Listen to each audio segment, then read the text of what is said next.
Hello, हाँ जी, नमस्कार दोस्तों, welcome back our official YouTube channel law with Ronit. दोस्तों, आप सभी लोगों का हार्दिक स्वागत है। साथियों, एक नए वीडियो और एक नए ऑफिशियल अपडेट के साथ आपके सामने आ रहे हैं। ये जो ऑफिशियल अपडेट हम आप लोगों के लिए लेकर के आ रहे हैं, ये आपके अपकमिंग एग्जामिनेशन के पॉइंट ऑफ व्यू से लेकर के आ रहे हैं। और आज हम यहाँ पे बात करेंगे मल्टीपल चॉइस क्वेश्चन। जी हाँ साथियों, आप बिल्कुल सही सुन रहे हैं। आज हम बात करने वाले हैं मल्टीपल चॉइस क्वेश्चन, और खास करके ये इंडियन कॉन्ट्रैक्ट एक्ट 1872 से रिलेटेड सभी के सभी क्वेश्चंस यहाँ पे होने वाले हैं, और उन क्वेश्चंस को हम डिटेल में यहाँ पे पढ़ने का काम करेंगे। साथ ही साथ क्वेश्चन के अंतर्गत जो भी एक्सप्लेनेशन हो सकता है बाय द टाइम बिंग, उन सभी एक्सप्लेनेशन को एक एक हम करते हुए यहाँ पे एक्सप्लेन भी करते हुए चलेंगे। आइए पहले क्वेश्चन को देखिए। आपको क्वेश्चन कुछ लगेगा कि कुछ क्वेश्चन तो बिल्कुल भी सिंपल क्वेश्चन है, लेकिन हम लोग इस क्वेश्चन को तवज्जो नहीं देते हैं। इस क्वेश्चन को, इस लेवल के क्वेश्चन को हम लोग छोड़ देते हैं। लेकिन एट दैट टाइम जब हमारे एग्जामिनेशन में इस लेवल का, इस अंडरस्टैंडिंग का क्वेश्चन आता है, वहां पे हमें लगता है कि ये क्वेश्चन हमने छोड़ करके एट दैट टाइम बहुत बड़ी हमने गलती किया था। तो आइए, अगर हम फर्स्ट क्वेश्चन की बात करते हैं, तो फर्स्ट क्वेश्चन आप लोगों से क्या कहना चाहता है। देखिए दोस्तों, हर एक क्वेश्चन की अपनी एक कहानी होती है। वो अपना कुछ ना कुछ बताना चाहता है, कुछ ना कुछ आप लोगों को समझाना चाहता है। तो जो पहला क्वेश्चन आपके स्क्रीन पे फ्लैश हो रहा है, वो है इंडियन कॉन्ट्रैक्ट एक्ट 1872 इज। ये पूछना चाहता है कि जो हमारा भारतीय संविदा विधि है, जो 1872 का है, ये किस नेचर का लॉ है। क्या ये कंप्लीट लॉ है अपने आप में? ये जो लॉ हम पढ़ रहे हैं, भारतीय साक्ष्य अधिनियम जो हम यहां पे पढ़ रहे हैं, क्या ये अपने आप में परिपूर्ण लॉ है? आप कैसे कह सकते हैं परिपूर्ण लॉ है? इसके साथ साथ पार्टनरशिप एक्ट भी तो हमारा चलता है, सोगा एक्ट भी तो हमारा चलता है। तो ये अपने आप में परिपूर्ण कैसे हो सकता है? नहीं हो सकता है। तो ये आपका ऑप्शन यहाँ पे आपने क्या कर दिया, इस ऑप्शन को आपने यहाँ से हटाने का काम कर दिया। इसी तरह से आपको एक एक चीजों को समझते हुए चलना है। जितना बेहतर तरीके से आप चीजों को समझेंगे, उतना ही बेहतर तरीके से आपका सारा का सारा काम यहाँ पे होने वाला है। सेकेंड वाला कह रहा है एंड एग्जिस्टिव लॉ है। क्या ये कंप्लीट लॉ की बात कर रहा था? दूसरा कह रहा है ये क्या एग्जीक्यूटिव लॉ है? तो बिल्कुल ये भी नहीं है। यहां पे तीसरे ऑप्शन के पास आइए, और तीसरा ऑप्शन इसका क्या कर रहा है, इसके तीसरे ऑप्शन को पढ़िए। कह रहा है not a complete and not exhaustive law. दोनों बात बता रहा है। ना तो ये पूर्ण लॉ है जो हमारा इंडियन कॉन्ट्रैक्ट एक्ट है 1872 का, ये ना ही कंप्लीट लॉ है, ना ही एग्जॉस्टिव नेचर का ये लॉ है। मींस कि अपने आप में ये संपूर्ण लॉ नहीं है। इसको किसी ना किसी के साथ हमें क्या करना पड़ता है, रीड विथ करना पड़ता है। उसी की बात यहां पे कही जा रही है। कर है ऑल ऑफ द एबव। ये तो हो ही नहीं सकता। जाहिर सी बात है, जब तीनों ऑप्शंस को हम लोगों ने एलिमिनेट कर दिया, तो जो हमारा फाइनल रिजल्ट यहां पे हमको मिल रहा है, वो फाइनल रिजल्ट हमें क्या मिल रहा है? तो फाइनल रिजल्ट हमारा ऑप्शन नंबर सी यहां पे मिल रहा है, और यही हमारे लिए सबसे करेक्ट यहां पे ऑप्शन होने वाला है। हम उसी को सबसे करेक्ट ऑप्शन कहेंगे जो हमारे लिए बिल्कुल एप्रोप्रिएट हो। एप्रोप्रिएट जो होगा वही हमारे लिए सबसे बेहतर होगा। तो आप देख सकते हैं कि इस लेवल के भी क्वेश्चन आपके एग्जामिनेशन में पूछे जा सकते हैं, क्योंकि अब जो क्वेश्चन पूछने का ट्रेंड आ गया है, वो निगेटिव टर्मिनोलॉजी बेस्ड आ गया है। निगेटिव टर्म में आपसे क्वेश्चन पूछे जाने का काम किया जा रहा है। साथ ही साथ आप देखेंगे reason and assertion based question पूछा जा रहा है। तो ये नया एक ट्रेंड फॉलो किया जा रहा है, और इसी ट्रेंड के साथ हमें क्या करना है, हमें अपने चीजों को मजबूत करते हुए चलना है। नेक्स्ट क्वेश्चन की बात करते हैं। नेक्स्ट क्वेश्चन मींस कि सेकंड नंबर वाले क्वेश्चन में, और देखिए सेकंड नंबर का क्वेश्चन आप सभी लोगों से क्या कहना चाहता है। ये कह रहा है the number of person required to form a contract. आप कहेंगे कि बिल्कुल नॉर्मल सा क्वेश्चन है। मैं भी कहूंगा बिल्कुल नॉर्मल सा क्वेश्चन है, लेकिन इस लेवल के क्वेश्चन को भी आपको जानकारी होना चाहिए। पता चलता है जब हमारे किसी ना किसी एग्जामिनेशन में इस लेवल के क्वेश्चन मिल जाते हैं, जो अभी बेसिक पोर्शन है, वही बेसिक पोर्शन मैं आप लोगों के सामने एक एक करके डील कर रहा हूं। तो इसमें क्वेश्चन में क्या था, क्वेश्चन क्या कह रहा था, फिर मैं रीड आउट आप लोगों के सामने कर रहा हूं। क्वेश्चन कह रहा था the number of person required to form a contract are. कितने नंबर ऑफ पर्सन रहेंगे तो क्या कर लेंगे हम लोग, एक संविदा बना सकते हैं, एक कॉन्ट्रैक्ट कर सकते हैं। क्या एक आदमी रहेगा तो एक कॉन्ट्रैक्ट बना सकता है? मैं खुद कह रहा हूं कि मैं यार मेरी जमीन है, मैं सोच रहा हूं कि इसी को खुद से ही बेच दूं। पॉसिबल है? ऐसा नहीं पॉसिबल है। एक अलग मीडियम से पॉसिबल हो सकता है, हम ट्रस्ट बनाएं और ट्रस्ट में अपने जमीन को हम दे सकते हैं। ये एक मीडियम हो सकता है, लेकिन ओरिजिनली ये चीज होता नहीं है। तो यहां पे जो पहला हमारा ऑप्शन यहां पे दिख रहा है, ये तो एक जो यहां पे सो रहा है, ये तो ऑलरेडी रिपील्ड हो गया। साथ ही साथ कह रहा है 2 व्यक्ति, 2 की बात कर रहा है कि क्या 2 लोग होंगे तो एक कॉन्ट्रैक्ट हो सकता है। साथ ही साथ हमें साथियों एप्रोप्रिएट आंसर की आवश्यकता होती है। जो हमारा एप्रोप्रिएट होगा, जो हमारा सटीक ऑप्शन होगा, उसी को हम क्या कहेंगे, उसी को सबसे बेहतरीन हम आंसर मार्क करते हैं। यहां पे 1 भी आपका ऑप्शन दे रखा है, यहां पे 2 भी आपका ऑप्शन दे सकता है। साथ ही साथ नीचे वाले ऑप्शन को भी हमें पढ़ने की आवश्यकता होती है। एट दैट टाइम हमें 2 ऑप्शन देख करके बिल्कुल खुश नहीं हो जाना चाहिए, अरे अब तो यही है हमारा तारनाथ, और वहीं पे हम गच्चा खा जाते हैं, वहीं पे हम गलती कर देते हैं। और गलती हमें बिल्कुल भी नहीं करना है, हमें नेक्स्ट ऑप्शन को भी पढ़ना है। नेक्स्ट लेवल पे भी हमको ऑप्शंस प्रोवाइड किया जा सकता है, और ये नेक्स्ट लेवल पे ऑप्शन क्या दिया जा रहा है, 2 और मोर। मान लीजिए कि आप एक रेशनल पर्सन है, आपसे पूछा जाए कि आप इसमें ऑप्शन नंबर सी की अगर हम बात करते हैं और ऑप्शन नंबर बी की बात करते हैं, इन दोनों में कौन से ऑप्शन को आप चूज करना चाहेंगे, तो आप अगर रेशनल व्यक्ति हैं तो आप यही कहेंगे कि हम जो चूज करना चाहेंगे वो सी वाले ऑप्शन को हम चूज करना चाहेंगे। किस लिए चूज करना चाहेंगे, क्योंकि ये ऑप्शन जो है आपका बी वाले ऑप्शन से ज्यादा एप्रोप्रिएट है, और हम एप्रोप्रिएट चीज को ही, हम सटीक चीज को ही लेना चाहते हैं, हम उसी को कवर करना चाहते हैं। इसीलिए यहां पे जो आपका करेक्ट ऑप्शन मार्क किया जाएगा साथियों, ये सी वाला ही ऑप्शन आपका यहां पे मार्क किया जाएगा। इसीलिए मैंने यहां पे इसको रखा है। इस क्वेश्चन को रखने का मेन कारण यही है। तो आप इस लेवल के क्वेश्चंस को भी ऑब्जर्व करते हुए चलिए, बिल्कुल भी ना घबराइए, बिल्कुल भी ना आप सोचिए कि अरे इतना आसान क्वेश्चन हमसे गलत हो जाता है, हम ऑप्शन नहीं देखते हैं। और अक्सर स्टूडेंट के साथ एग्जामिनेशन में यही होता है कि देख लिए, अच्छा पहला ऑप्शन को पहले ओवल को फिल कर देते हैं, फिर देखते हैं अरे नीचे तो दूसरा ऑप्शन दे रखा था, उससे एप्रोप्रिएट ऑप्शन दे रखा था, तब उनको समझ में आता है कि नहीं, ये जो मैंने किया एट दैट टाइम गलती थी, मैं जल्दी से टाइम बचाने के चक्कर में एक अपना नंबर गवा दिया। नेक्स्ट क्वेश्चन की बात करते हैं, क्वेश्चन नंबर 3 की बात करते हैं। क्या कह रहा है क्वेश्चन नंबर 3? मैंने आप सभी लोगों से कहा था कि जो भी क्वेश्चन होगा उस क्वेश्चन का अपना एक लेवल होगा, उस क्वेश्चन का अपना एक अंडरस्टैंडिंग होगा, और उसी लेवल और उसी अंडरस्टैंडिंग के साथ एक एक क्वेश्चंस को हम यहां पे सॉल्व करते हुए चलेंगे। देखिए क्या कर रहा है, the Indian Contract Act 1872 define contract in. ये जो कॉन्ट्रैक्ट है ये कहां पे डिफाइन किया गया है? आप सभी लोगों को पता है कि सेक्शन नंबर जब हम 2 को पढ़ते हैं, 2A, 2B, 2C, 2D, 2E, 2F, पूरा का पूरा हम लोग बंचेस पढ़ते हैं ना, पूरा का पूरा डेफिनेशन क्लॉजेस हमको दे रखा है।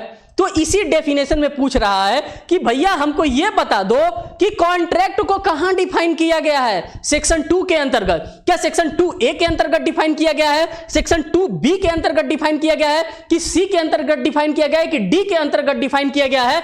अब ऑप्शन को देखिए, ऑप्शन में आप सभी लोगों को पता है कि ये जो कॉन्ट्रैक्ट वर्ड है, अगर हम सेक्शन नंबर 2 की बात करते हैं, जिसमें हमें क्या देखने के लिए मिलता है, हमें डेफिनेशन क्लॉजेस देखने के लिए मिलता है। तो क्या ये डेफिनेशन क्लॉजेस ए में डिफाइन किया गया है? बिल्कुल नहीं डिफाइन किया गया है। कोई भी आदमी देख करके नहीं कह सकता है, जो लॉ का स्टूडेंट हो, जो कभी लॉ पढ़ा हो, वो कभी नहीं कहेगा कि कॉन्ट्रैक्ट जो हमारा डिफाइन किया गया है वो सेक्शन नंबर 2A के अंतर्गत डिफाइन किया गया, बिल्कुल नहीं किया गया। 2D के अंतर्गत भी नहीं डिफाइन किया गया है, 2B के अंतर्गत भी नहीं डिफाइन किया गया। अब आप कहेंगे कि कहां पे डिफाइन करके रखा है, तो सेक्शन नंबर 3 की हम बात करेंगे, तो जो हमारा कॉन्ट्रैक्ट है साथियों वो सेक्शन नंबर 2H के अंतर्गत डिफाइन करके रखा है।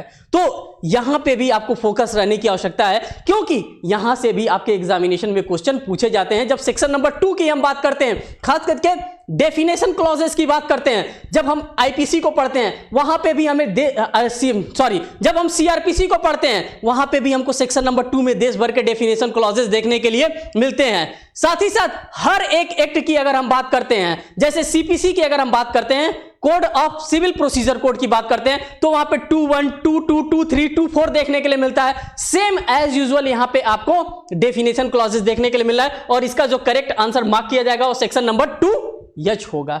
तो इस लेवल का क्वेश्चन आपको देखने के लिए मिल रहा है। साथ ही साथ अगर हम नेक्स्ट क्वेश्चन नंबर 4 की बात करते हैं, तो ये क्वेश्चन नंबर 4 आप सभी लोगों से क्या कहना चाहता है? देखिए ये कह रहा है an agreement not enforceable by law is void. पहले तो आप समझ जाइए, 2 कॉन्सेप्ट होता है, एक हमारे पास वाइड होता है और एक हमारे पास वाइड एबल होता है। अब देखिए इन दोनों में क्या अंतर होता है, वाइड क्या होता है और वाइडेबल क्या होता है। साथियों अगर हम वाइड की बात करते हैं तो वाइड जो होता है VOID, वाइड का मतलब होता है वाइड एब इनिशियो, मींस की शुरुआत से ही वो शून्य है। जो भी हम घर बना रहे हैं, जो भी हम स्ट्रक्चर तैयार कर रहे हैं, वो शुरुआत से ही गलत है, वो शुरुआत से ही क्या है, वो शुरुआत से ही शून्य है। इसकी बात वाइड की बात करता है। लेकिन अगर हम वाइडेबल की बात करते हैं तो वाइडेबल का मतलब होता है ऑप्शन ऑफ दी पार्टी। मान लीजिए कि मैं हूं और मेरे साथ एक और मेरा पार्टनर है, दोनों लोग मिल करके किसी बिजनेस के बारे में हम लोगों ने एक अच्छा सा कॉन्ट्रैक्ट किया था, साथ में किसी न किसी प्रकार से दोनों में कोई गलती हो जाती है, तो वो कहना चाहता है कि मैं तो कोर्ट में जाना चाहता हूं। तो अब वो उसकी मर्जी पे डिपेंड कर रहा है कि वो कोर्ट जाए या फिर न जाए, तो इसको वाइड एबल कहते हैं। और वाइड का मतलब होता है शुरुआत से ही शून्य। तो यहां पे किसकी बात कर रहा है, तो यहां पे वाइड की बात कर रहा है, मींस की वाइड एब इनिशियो की बात कर रहा है, शुरुआत से शून्यता की बात कर रहा है। देखिए ऑप्शंस, देखिए ऑप्शंस क्या कह रहा है। ऑप्शन कह रहा है an agreement not enforceable by law is a void ab initio under. किस सेक्शन के अंतर्गत यह बताया गया है, वाइड एब इनिशियो के बारे में बताया गया है। तो क्वेश्चन नंबर 4 का जो आपका करेक्ट आंसर होगा वो 2D तो बिल्कुल नहीं होगा, इसको एलिमिनेट करना कहते हैं। और जितना बेहतर तरीके से आप एलिमिनेशन करेंगे, जितना अच्छे से आप एलिमिनेट करना सीखेंगे, उतना ही बेहतर तरीके से आप अपने ऑप्शंस की मार्किंग भी करेंगे। और यह बात आपको पता है कि 2E में भी इस तरह से कुछ बताया नहीं गया है वाइड के बारे में, लेकिन आप कहेंगे कि बताया गया है। कहां पे यह बताया गया है, तो जब आप डेफिनेशन क्लॉजेस को देखेंगे तो सेक्शन नंबर 2G आता है, और उसी सेक्शन नंबर 2G के अंतर्गत आपको वाइड का कॉन्सेप्ट आपको देखने के लिए मिलेगा। तो यहां पे 2G आपका ये करेक्ट आंसर है, मींस कि C वाला जो आपका यहां पे ऑप्शन होगा साथियों, ये 100% यहां पे करेक्ट इसका ऑप्शन है। तो इस प्रकार से, इस लेवल से आप लोगों चीजों को समझते हुए चलिए। जितना बेहतर तरीके से आप चीजों को समझेंगे, उतना बेहतर तरीके से आपका MCQ पे कमांड बनता रहेगा। और एक चीज के साथ आप 4 चीज को अलग से भी सीखते हुए चलिए। नेक्स्ट क्वेश्चन को देखिए। नेक्स्ट क्वेश्चन क्या कह रहा है, जो आपका अपकमिंग एग्जामिनेशन है, जैसे कि झारखंड जुडिशरी है, आपका हरियाणा जुडिशरी का एग्जामिनेशन लगा है। जी हां साथियों, तो उन्हीं दोनों एग्जामिनेशन को कंसीडर करते हुए मैं ये सेशन आप सभी लोगों के लिए डेडिकेटेड कर रहा हूं। बात करते हैं क्वेश्चन नंबर 5 पे। क्वेश्चन नंबर 5 आप सभी लोगों से क्या कहना चाहता है, क्वेश्चन नंबर 5 आप सभी लोगों से कहना चाहता है the Indian Contract Act 1872 extend to. आप सभी लोगों को पता है कि एक्सटेंड टू की बात हम करते हैं, हमारे पास J&K रीऑर्गेनाइजेशन एक्ट भी है। क्या है साथियों, तो हमारे पास J&K रीऑर्गेनाइजेशन एक्ट भी है। यह क्वेश्चन थोड़ा सा पुराना है आप लोगों के पॉइंट ऑफ व्यू से। आप सभी लोगों को पता है कि 31 अक्टूबर, कब से, 31 अक्टूबर 2019 की अगर हम बात करते हैं, यह डेट आप सभी लोगों को पता होना चाहिए, क्योंकि इसी डेट पे हमारा क्या हुआ था, J&K रीऑर्गेनाइजेशन एक्ट पास किया गया था। और इस एक्ट को पास करके जितने भी हमारे सेंट्रल लेवल के कानून हैं, उस सेंट्रल लेवल के कानून को कहां पे भी अप्लाई किया जाने लगा। अब हमारे जम्मू एंड कश्मीर में भी, मींस की J&K जम्मू एंड कश्मीर में भी अब अप्लाई किया जाने लगा। तो यहां पे जो आपका ऑप्शन आपको देखने के लिए मिल रहा है, ऑप्शन यहां पे आपको यह भी देखने के लिए मिलेगा कि excluding the state of Jammu and Kashmir. क्यों, क्योंकि उसे स्पेशल स्टेटस दिया गया था, जम्मू कश्मीर को उसे स्पेशल दर्जा दिया गया था। आर्टिकल नंबर 370 की अगर हम बात करेंगे, जी हां साथियों बिल्कुल आप सही सुन रहे हैं, आर्टिकल नंबर 370 और आर्टिकल 35A के तहत जम्मू कश्मीर को स्पेशल स्टेटस दिया गया था। और वहां पे IPC नहीं चलता था, लॉर्ड मैकाले साहब वहां पे नहीं चलते थे, वहां पे चलता था रणवीर पिनल कोड, इसीलिए उसको स्पेशल स्टेटस दिया गया था। लेकिन केंद्र सरकार एक मजबूत सरकार है, और उसी मजबूत सरकार के द्वारा 31 अक्टूबर 2019 को वो स्पेशल स्टेटस को हटा दिया गया। वो धारा 370 और धारा 35A को रिपील कर दिया गया, हटा दिया गया। तब ये नया एक्ट लाया गया, नया लॉ बनाया गया, J&K reorganisation act, Jammu Kashmir पुनर्गठन अधिनियम पारित किया गया। और उसके बाद से जो भी हमारा कानून है, जो भी सेंट्रल लेवल का कानून है, वो होल ऑफ द इंडिया में लागू होने लगा, पूरब से पश्चिम तक, उत्तर से दक्षिण तक, हर पूरे भारत में, संपूर्ण भारत में हमारा इंडियन कॉन्ट्रैक्ट एक्ट 1872 धूमधाम से आज लागू है। तो यहां पे जो आपका करेक्ट ऑप्शन होगा, ये ए वाला आपका करेक्ट ऑप्शन यहां पे होगा। देखिए ये ऑप्शन भी आपके पास दे रहा है, आपको बिल्कुल भी घबराना नहीं है कि अरे ये भी ऑप्शन दे रहा है, the whole of India excluding the state of J and K, Jammu and Kashmir की बात कर रहा है, all the state and union territories of India की बात कर रहा है, और डी में कर रहा है the whole of the British India की बात कर रहा है। तो जो फिफ्थ का आपका करेक्ट आंसर होगा साथियों, ये द होल ऑफ इंडिया की बात करता है। संपूर्ण भारत में हमारा इंडियन कॉन्ट्रैक्ट एक्ट 1872 अप्लाई होता है, बिल्कुल अपने होशो हवास में। आइए नेक्स्ट क्वेश्चन को देखते हैं। नेक्स्ट 6 नंबर का क्वेश्चन आप सभी लोगों से क्या कहना चाहता है, और ये क्वेश्चन भी अपने साथ एक अपनी प्रॉब्लम लेकर के आया है। आप लोग ठहरे माय लॉर्ड, आप लोग सब ठहरे जज साहब लोग, आप लोग इसकी प्रॉब्लम को नहीं सॉल्व करेंगे तो कौन सॉल्व करेगा। देखिए क्वेश्चन क्या आप लोगों के सामने अपना प्रॉब्लम बताना चाहता है। ये कह रहा है a contract which ceases to be enforceable by law become void. मैंने अभी आप लोगों के सामने एक कॉन्सेप्ट डिस्कस करने का काम किया था, वाइड एंड वाइडेबल। फिर से आप लोग यहां पर देख लीजिए कि वाइड क्या होता है और वाइडेबल क्या होता है। हम वाइड की बात करते हैं और वाइड एबल की बात करते हैं। ये दोनों कॉन्सेप्ट बड़ा ही सिमिलर कॉन्सेप्ट देखने के लिए मिलता है, और सिर्फ यहीं पे आपको नहीं देखने के लिए मिलेगा। आप जब हिंदू मैरिज एक्ट पढ़ेंगे वहां पे भी ये कॉन्सेप्ट आपको देखने के लिए मिलेगा। वाइड कॉन्सेप्ट क्या होता है और वाइडेबल कॉन्सेप्ट क्या होता है, जब हम वाइड की बात करेंगे, क्योंकि ये टर्मिनोलॉजी यहां पे आपके सामने आ रहा है मींस कि आपके एग्जामिनेशन में डेफिनेटली यहां से आपके एग्जामिनेशन में क्वेश्चन पूछा जाएगा। किससे पूछा जाएगा साथियों, तो वाइड से पूछा जाएगा। क्वेश्चन को फिर पढ़िए, क्वेश्चन क्या कर रहा है, कर रहा है a contract which ceases to be enforceable by law become void when it ceases to be enforceable this statement is provided in. ये जो स्टेटमेंट है कहां पे आपको प्रोवाइड कर रखा है। अब स्टेटमेंट की बात करेंगे तो साथियों मैं बार बार आप सभी लोगों से कह रहा हूं कि सेक्शन नंबर 2 में हमें डेफिनेशन क्लॉजेस देखने के लिए मिलते हैं, और उसी डेफिनेशन क्लॉजेस का ये देन है कि यहां पे ये चीज हमको देखने के लिए मिल रहा है। ऑप्शंस को देखिए, ऑप्शन आप लोगों का क्या कह रहा है, ऑप्शन कह रहा है कि क्या ये पॉइंट हमको सेक्शन नंबर 2D के अंतर्गत देखने के लिए मिल रहा है। सुन करके कुछ अजीबोगरीब नहीं महसूस हो रहा है कि क्या ये बात ये 2D का है, बिल्कुल नहीं है। ये 2D के अंतर्गत तो हो ही नहीं सकता, है ही नहीं है। आप लोग अपने बेयर एक्ट को उठाइएगा, अगर क्रॉस चेक करना भी होगा तो किताब से बेहतर है आपका बेयर एक्ट। आप बेयर एक्ट एक बार उठाइएगा और बेयर एक्ट से आप क्रॉस चेक करेंगे तो जो भी आपके डाउट होंगे वो सभी के सभी डाउट आपके धूमधाम से क्लियर होने वाले हैं। बिल्कुल भी आपको किसी भी प्रकार का कोई भी समस्या नहीं आने वाली है। बी वाले ऑप्शन को देखिए, क्या ये 2G के अंतर्गत है, ये बी वाला ही भी आपका ऑप्शन यहां पे बिल्कुल मैच नहीं कर रहा है। सेक्शन नंबर ये देखिए सेक्शन नंबर 2J, ये आपका करेक्ट आंसर यहां पे होगा, क्योंकि जब आप पढ़ेंगे, जब आप डेफिनेशन क्लॉजेस को अच्छे से एनालिसिस करेंगे तो इस टाइप के पॉइंट्स आपको वहां पर देखने के लिए मिलेंगे। जब आप अच्छे लेवल से अंडरस्टैंडिंग करेंगे, चीजों को समझने का प्रयास करेंगे, ये चीज आपको वहां पर देखने के लिए मिलेगा। जो 6 नंबर का आपका करेक्ट आंसर की मार्किंग की जाएगी वो साथियों सी वाला आपका करेक्ट आंसर मार्क किया जाएगा। तो इन तीनों को आप लोगों ने एलिमिनेट कर दिया, जो बचा वही आपका करेक्ट ऑप्शन यहां पे आपका आंसर कंसीडर कर लिया जाता है। तो ये आप लोगों के लिए बेस्ट ऑप्शन हो सकता है, क्योंकि आप लोगों के अपकमिंग एग्जामिनेशन में यहां से बार बार क्वेश्चन पूछे ही जाएंगे। नेक्स्ट क्वेश्चन की बात करते हैं, क्वेश्चन नंबर 7 की बात करते हैं। क्वेश्चन नंबर 7 आप लोगों के लिए क्या तोहफा लेकर के आया है, क्या कहना चाहता है।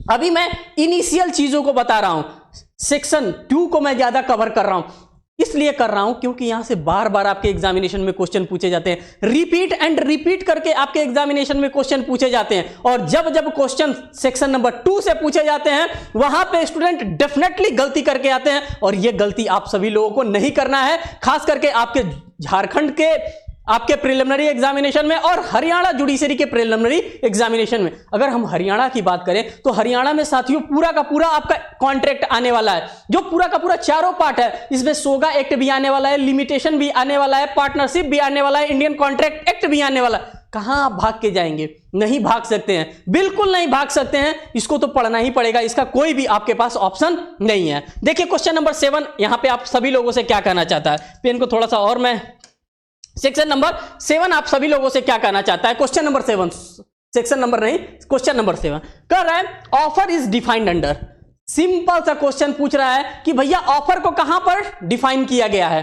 अब ऑफर के बारे में बात कर रहा है, कह रहा है offer is defined under, offer is defined under dot dot dot dot in Indian Contract Act 1872 की बात कर रहा है। सिंपल सा क्वेश्चन है कि जो ऑफर है, जो प्रस्तावना है, ये प्रस्ताव कहां पर डिफाइन कर रखा है, कहां पर दे रखा है। तो इसका ऑप्शन सभी लोगों को कहीं ना कहीं डेफिनेटली पता होगा कि हमारे सेक्शन नंबर 2 के ए के अंतर्गत ये डिफाइन करके रखा गया है। बी को हमें देखने की आवश्यकता नहीं, टू बी, सी और इन लोगों को देखने की आवश्यकता नहीं है। जो हमारा यहां पे करेक्ट आंसर होगा, अगर ऑफर को पूछ रहा है कि ऑफर को कहां डिफाइन कर रखा है, तो सेक्शन नंबर 2 क्लॉज ए के अंतर्गत ही हमारे ऑफर को डिफाइन कर रखा है। 7 नंबर का जो आपका करेक्ट आंसर होगा साथियों, 7 नंबर का ए ऑप्शन आपका यहां पे बिल्कुल करेक्ट ऑप्शन होने वाला है। इसमें ऐसा कुछ समझाने वाला, कुछ बताने वाला नहीं था, इसीलिए मैं आगे बढ़ गया। जहां पे लग रहा है कि कुछ कॉन्सेप्ट के साथ आपके साथ डीलिंग करना चाहिए, वहां पे मैं डेफिनेटली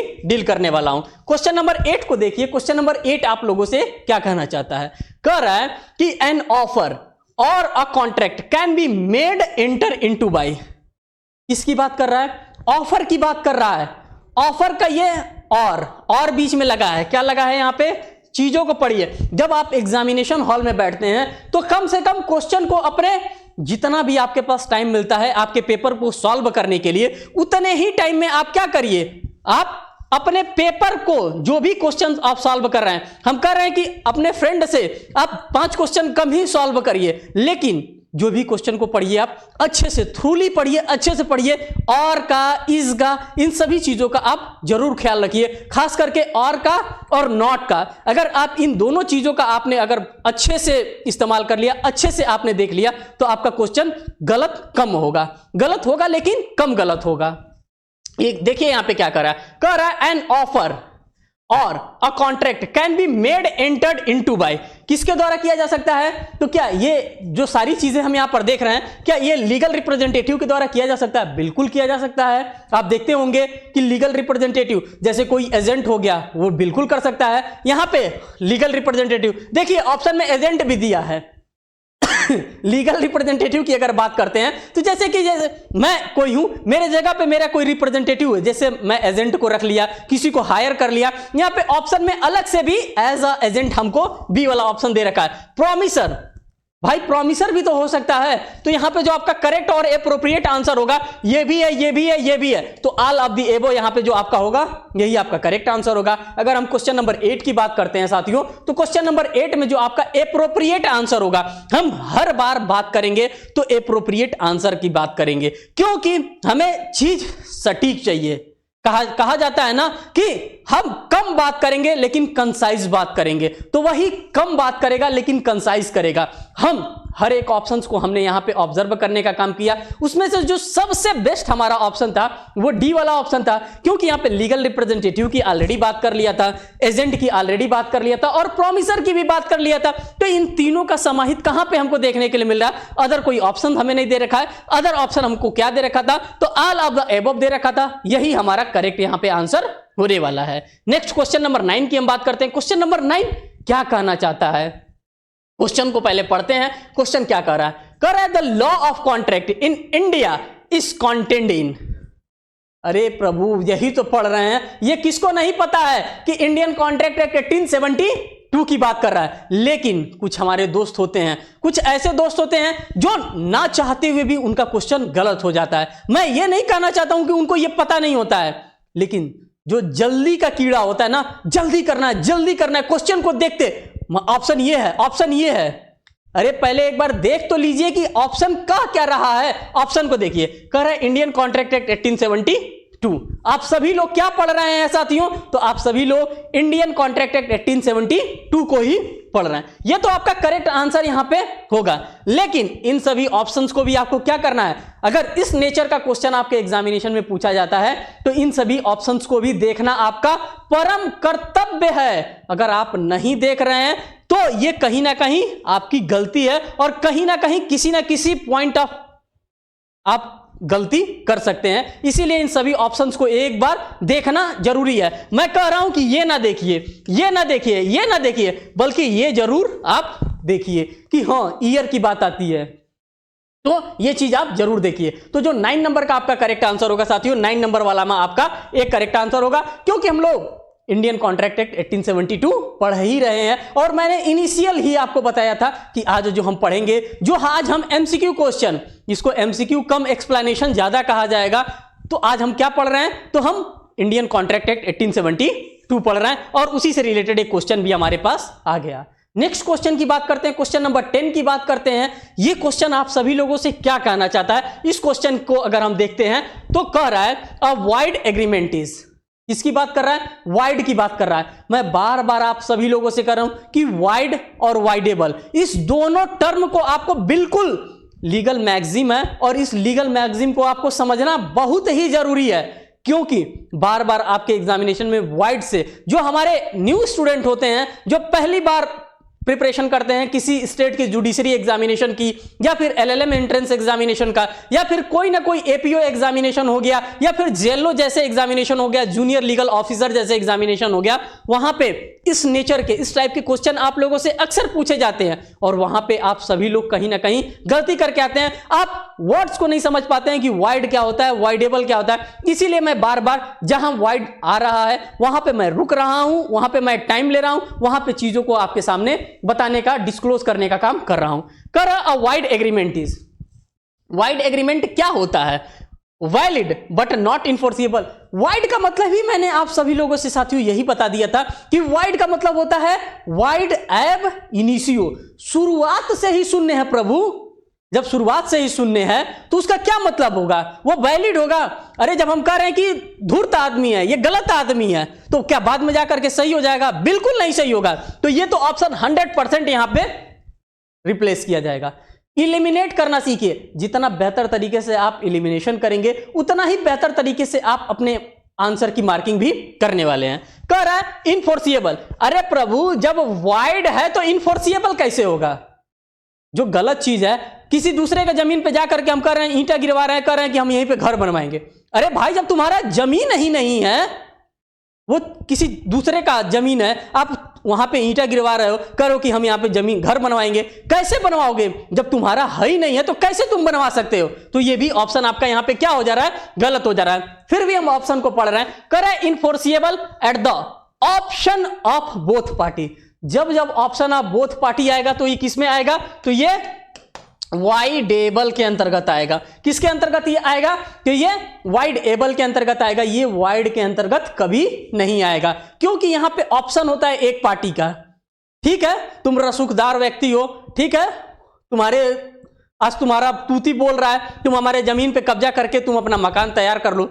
बाद में मेरी सरकार आएगी, मैं दावा करूंगा कि इस जमीन पे मेरा अधिकार था। मेरा ऑप्शन होगा कि मैं कोर्ट ऑफ लॉ में जाकर के उस जमीन के लिए लड़ाई लड़ सकता हूं। इस प्रकार के तमाम आप लोगों के अगल बगल इर्द गिर्द बहुत जो बाहुबली होते हैं, जिनको मसल्स पावर वाले लोग कहते हैं, जमीन पे कब्जा कर लेते हैं, जमीन पे कब्जा करके घर भी बनवा लेते हैं, काफी दिनों तक रहते हैं। लेकिन कभी कभी ऐसी सरकार आती है जो बुलडोजर लगवा करके घर ही आपका गिरवा देती है। ये पावर होता है किसका, तो यही वाइडेबल का पावर होता है। ऑप्शन होता है जब तक शांत रहता है तब तक शांत रहता है, जब वो कोर्ट ऑफ लॉ में जाएगा न्याय मिलेगा, उसी की बात कर रहा है। तो यहां पे ये ऑप्शन भी आपका क्या हो गया, ये ऑप्शन भी आपका यहां पे गलत हो गया। नेक्स्ट की बात करिए, वाइड की बात करिए और वाइडेबल की बात करिए। इन्हीं दोनों की बात हमको करते हुए चलना है। अगर इन दोनों टर्म को समझ लिए तो कॉन्ट्रैक्ट एक्ट में आपका पूरा का पूरा, जब आप सेक्शन नंबर 25 पढ़ेंगे, 26, 27, 28, 29 और 30, पूरा का पूरा खेल आपका वाइड का ही है। पूरा का पूरा खेल वाइड का ही है, शून्यता का खेल है, वाइड एब इनिशियो का खेल है। ये जाकर के एक बार क्रॉस चेक करिएगा अपने बेयर एक्ट को, सेक्शन नंबर 25, 26, 27, 28, 29 और 30 को। वहां पे पूरा का पूरा वाइड का कॉन्सेप्ट आपको देखने के लिए मिलेगा। वाइडेबल का भी कॉन्सेप्ट आपको देखने के लिए मिलता है, लेकिन पहले मैं वाइड के कॉन्सेप्ट को आपको यहां पे समझाने का काम कर रहा हूं। यहां पे सी वाले ऑप्शन को देखिए, सी वाला ऑप्शन आपका क्या कर रहा है, कह रहा है enforceable at the option of one party. अरे कैसे option of the one party, जब option of the one party आएगा तो वाइडेबल होगा। तो ये तीनों के तीनों ऑप्शन आपके क्या हो गए, ए बी सी, तीनों के तीनों आपके एलिमिनेट हो गए। तो जाहिर सी बात है जब तीनों के तीनों एलिमिनेट हो जाएंगे तो चौथा हमारा करेक्ट ऑप्शन तो होगा ही होगा। चौथा क्या कर रहा है, not enforceable in the court of law. भाई जब गलत चीज है, जब वाइड चीज है, तो वाइड चीज को कैसे हम इनफोर्सिएबल कर सकते हैं, बिल्कुल नहीं कर सकते हैं। हमारी जमीन ही नहीं है, और हम कह रहे हैं कि घर बनवाएंगे, हम कोर्ट में जाएंगे। अरे किस आधार पे कोर्ट जाओगे? खसरा होता है, खतौनी होता है, इंतखाब होता है, शायद आप लोगों ने ना सुना होगा, लेकिन ये सिविल कोर्ट का, सिविल प्रोसीडिंग का ये नाम होता है। जब आप सिविल प्रोसीडिंग में जाएंगे तो आपका जमीन होता है, तो जमीन का एक किसान वही होता है, एक खसरा बनता है, एक खतौनी बनता है, एक इंतखाब बनता है। इन सभी चीज को आपको देख करके रकबा देखा जाता है, रकबा का नंबर देखा जाता है, तभी तो आप जाकर के कोर्ट ऑफ लॉ में कहोगे कि साहब ये मेरी जमीन है। क्या प्रूफ है? तो ये सभी के सभी आपके प्रूफ है, जो कि अभी मैंने आपके सामने बताने का काम किया है। अभी मौका मिले तो सीपीसी पे भी हम चर्चा करेंगे। तो जो आपका यहां पे करेक्ट आंसर होगा ये साथियों डी वाला यहां पे आपका करेक्ट ऑप्शन होने वाला है। नेक्स्ट क्वेश्चन की बात करते हैं, क्वेश्चन नंबर 11 की बात करते हैं। क्वेश्चन नंबर 11 आप सभी लोगों से क्या कहना चाहता है? अगर हम 11 की बात करते हैं तो कह रहा है कि व्हेन द कंसेंट ऑफ, किसकी बात कर रहा है? कंसेंट, किसके कंसेंट की बात कर रहा है? तो पार्टीज के कंसेंट की बात कर रहा है। When the consent of a party is not free. देखिए कंसेंट की अगर हम बात करते हैं तो साथियों हमको दो सेक्शंस देखने के लिए मिलता है। एक कंसेंट हमको कहां देखने के लिए मिलता है? तो इंडियन कॉन्ट्रैक्ट एक्ट के सेक्शन नंबर 13 के अंतर्गत हमको कंसेंट देखने के लिए मिलता है। वहां पे सिर्फ और सिर्फ डेफिनेशन बताया जाता है कि कंसेंट क्या होता है, किसको कंसेंट कहते हैं। और जब उसी से एक सेक्शन नीचे आ जाते हैं तो सेक्शन नंबर 14 हमको देखने के लिए मिलता है। वहां पे बताता है फ्री कंसेंट के बारे में बताता है। जब हम फ्री कंसेंट की बात करते हैं तो उसमें किसी भी प्रकार का कोई भी अनड्यू इन्फ्लुएंसेस नहीं होता है, किसी भी प्रकार का कोई भी मिस रिप्रेजेंटेशन नहीं होता है। तो इन सभी चीजों को अगर हम समाप्त कर देते हैं, सेक्शन नंबर 15 नहीं रहता है, सेक्शन 16 नहीं रहता है, 17 नहीं रहता है, 18, 19A, 20, अगर ये सभी चीजें नहीं रहती है तो हमारा कंसेंट क्या रहता है? हमारा कंसेंट रहता है सेक्शन नंबर 40, मींस की फ्री कंसेंट रहता है। क्वेश्चन को पढ़िए, क्वेश्चन क्या कह रहा है? क्वेश्चन कह रहा है when the consent of a party is not free, means की कंसेंट फ्री नहीं है। सिर्फ और सिर्फ सेक्शन नंबर 13 यहां पे है। सेक्शन नंबर 13 में क्या कर रहा है? कंसेंट की बात कर रहा है कि कनपट्टी पे बंदूक लगा करके कंसेंट तो हमसे ले लिया, लेकिन फ्री कंसेंट यहां पे नहीं है। कह रहा है फिर party is not free, the contract is, इस टाइप का जो कॉन्ट्रैक्ट होगा ये किस नेचर का कॉन्ट्रैक्ट होगा? तो ये जो कॉन्ट्रैक्ट होगा साथियों, मैं बार बार आप लोगों को वाइड और वाइडेबल में उलझाना नहीं चाहता हूं, लेकिन इंडियन कॉन्ट्रैक्ट एक्ट इसी पे बेस्ड ही है, वाइड पे और वाइडेबल पे ही बेस्ड है, वैलिड पे और इलीगल पे ही हमारा इंडियन कॉन्ट्रैक्ट पूरा का पूरा बेस्ड होता है। तो यहां पे जो हमारा ऑप्शंस हमको देखने के लिए मिल रहा है, पहला देखने के लिए मिल रहा है वाइड। किस आधार पे वाइड हो सकता है? बिल्कुल भी यहां पे वाइड नहीं होगा, ये ऑप्शन हमारा बिल्कुल गलत है। जो हमारा करेक्ट आंसर होगा साथियों ये वाइडेबल होगा। इसलिए वाइडेबल होगा क्योंकि हमसे सिर्फ और सिर्फ कंसेंट ले लिया गया था। किसके बेस पे कंसेंट ले लिया गया था? बगल में कोई चचा पिस्टल लगा के कान के पास हमारे बैठे थे, कर तो लिखो, तुरंत लिखो, नहीं तो अभी तुम्हारी 3 की फैमिली को 6 में कर देंगे। तो हमने जबरदस्ती हमसे लिखवाया गया साहब, कोर्ट ऑफ लॉ में हम जा करके बता सकते हैं। तो यही चीज यहां पे की जा रही है कि हमारे पास ऑप्शन है, हम कहां जा सकते हैं? हम कोर्ट ऑफ लॉ में जा सकते हैं। और ये किसका ऑप्शन है? तो ये वाइडेबल होगा। अगर वाइड होता तो हम कहीं जा पाते हैं? बिल्कुल नहीं जा पाते। इसीलिए मैं बार बार वाइड और वाइडेबल के बारे में आप लोगों से चर्चा कर रहा हूं। तो जो 11 नंबर का आपका करेक्ट आंसर होगा यहां पे बी वाला होगा, वाइडेबल होगा। यहां पे इलीगल की बात नहीं होगा और वैलिड की भी बात नहीं होगी। नेक्स्ट क्वेश्चन को देख लेते हैं, क्वेश्चन नंबर 12 को देख लेते हैं। क्या कहना चाहता है क्वेश्चन नंबर 12? क्वेश्चन नंबर 12 के भी परेशानी को आप समझिए।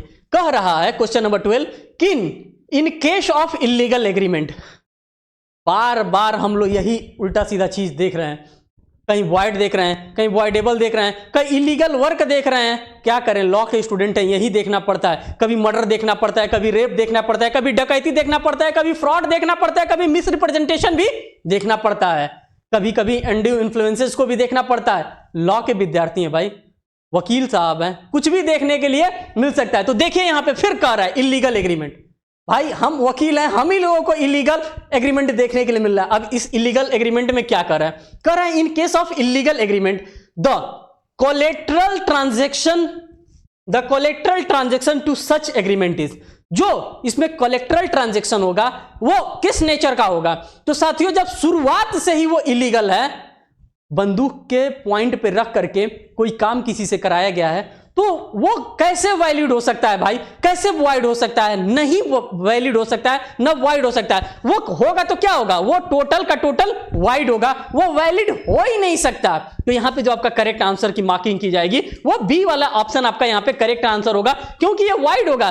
क्यों इसलिए वाइड होगा, क्योंकि आप देखिए इल्लीगल एग्रीमेंट की बात कर रहा है यहां पे, फिर देखिए किसकी बात कर रहा है यहां पे, फिर आप चीजों को समझिए। मैं कलर चेंज करता हूं, कलर चेंज करके ये चीजों को समझाने का काम कर रहा हूं। अगर यहां पे इल्लीगल एग्रीमेंट हमको दे दिया गया है, तो जब जब इल्लीगल एग्रीमेंट होगा तब तक वो ऑप्शन हमारा क्या होगा, जब इल्लीगल तरीके से हमारा काम किया जाएगा। हमारी जमीन पे चाचा कोई आकर के रसूखदार आदमी जमीन पर घर बनवा लिया, कैसे बनवा लोगे भैया, गलत है। ना तुम्हारे खसरा में नाम है, ना तुम्हारे खतौनी में नाम है, ना तुम्हारे इंतखाब में नाम है, ना तुम्हारे किसान बही में नाम है। किस ऑप्शन से तुम कह रहे हो कि ये जमीन हमारी है, उसमें भी चिल्ला रहे हो कि हमारी पुश्तैनी जमीन है।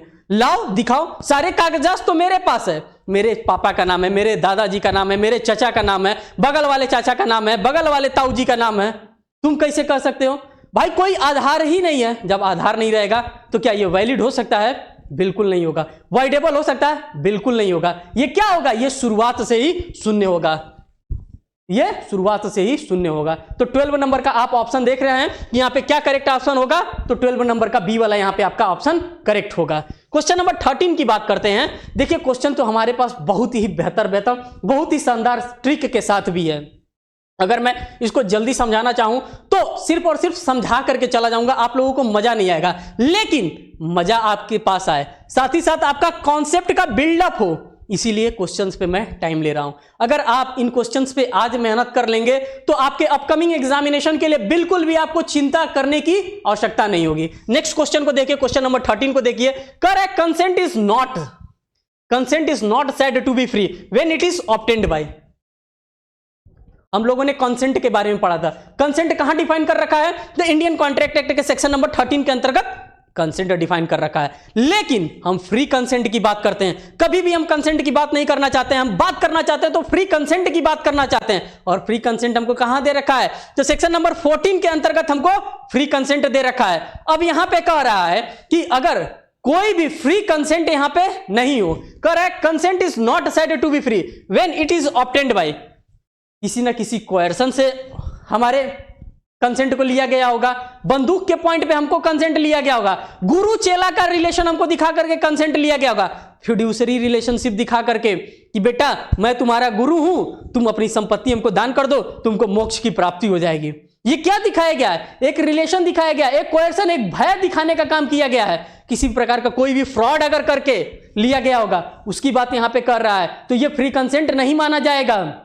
फ्री कंसेंट कब माना जाएगा, ना उसमें किसी प्रकार का कोएर्सन हो, ना किसी प्रकार का फ्रॉड हो, ना अनड्यू इन्फ्लुएंसेस हो, तो इसको क्या माना जाएगा, इसी को फ्री कंसेंट माना जाएगा। लेकिन अगर ये सभी लोग धूमधाम से यहां पे एंजॉय कर रहे हैं, यहां पे सभी लोग इन्वॉल्व है, तो इसको हम लोग कभी भी फ्री कंसेंट नहीं मान सकते हैं। तो यहां पे जो ऑप्शन आपका करेक्ट होगा, ये कौन सा ऑप्शन करेक्ट होगा, तो D, consent is said not to be free. अगर यहां पे कोएर्सन साहब मौजूद हैं, फ्रॉड साहब मौजूद हैं और अनड्यू इन्फ्लुएंस साहब मौजूद हैं, तो ये कॉन्ट्रैक्ट कभी भी फ्री कॉन्ट्रैक्ट नहीं हो सकता। साथियों ये था पूरा का पूरा क्वेश्चन नंबर 13 तक मैंने आप सभी लोगों को यहां तक कराया।